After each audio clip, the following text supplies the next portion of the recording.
உப்பு கரை படிஞ்ச பாத்ரூம் வாளியை பக்கெட்டை எப்படி க்ளீன் பண்ணுறது ஒரே பொருளில் அப்படிங்கிற டிப் தான் இன்றைக்கி பார்க்க போகிறோம். வீடியோக்குள்ளே போகிறதுக்கு முன்னாடி நம்ம சேனலை சப்ஸ்கிரைப் பண்ணி பெல் ஐக்கான் கிளிக் பண்ணிக்கோங்க. வாங்க பார்க்கலாம். பாருங்கள், இந்த பக்கெட்டு எந்த அளவுக்கு உப்பு கரையாக இருக்குன்னு. எங்கள் வீட்டில் போர் வாட்டர் தான் இருக்குது.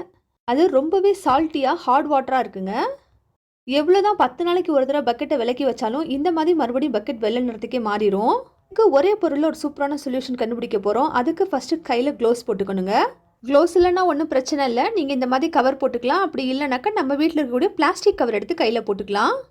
ஃபஸ்ட்டு பக்கெட்டை தண்ணியில் ஒரு தடவை நனைச்சிட்டு நம்ம வீட்டில் நம்ம பாத்ரூம்க்கு யூஸ் பண்ணக்கூடிய ஹார்பிக் தாங்க இன்றைக்கி நான் போடுறேன். அந்த ஹார்பிக்கை நல்லா பக்கெட்குள்ளே போட்டு விட்டுட்டு நம்ம எப்போ தேய்க்கிறோம் பார்த்தீங்களா ஸ்க்ரப்பர், அந்த ஸ்க்ரப்பர் எடுத்துக்கலாம். அப்படி இல்லைனாக்கா நீங்கள் சில்வர் ஸ்க்ரப்பர் கூட எடுத்துக்கலாம்.